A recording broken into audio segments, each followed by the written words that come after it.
हाय देखी कन्या कैसे कह दिया क्यों कि जब एक दूसरे से प्यार रहला आज आपस में से दोनों जन के बीच में से जब के हो तीसरे के जिंदगी में आ जाला तो जे पहले रे लोग वैल्यू कम हो जाए अब कन्या ही भाव में कह दिया कैसे कह दिया सोनम दोसरा की दीवाना होई जिया कौन रहे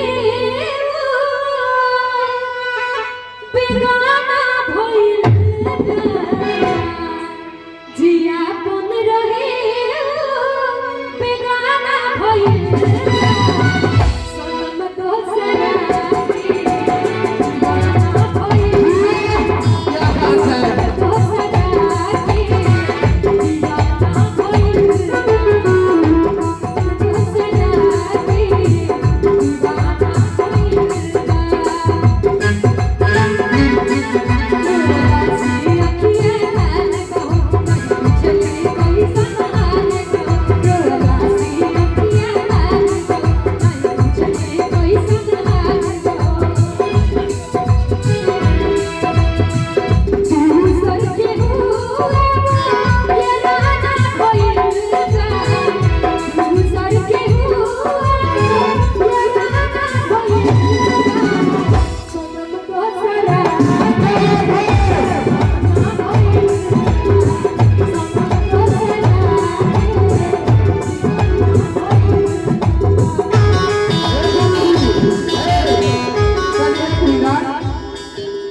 हमारे नेताजी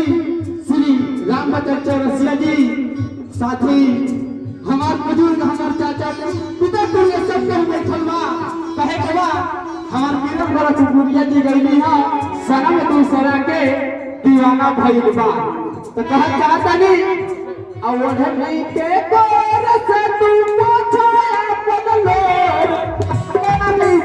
तेरी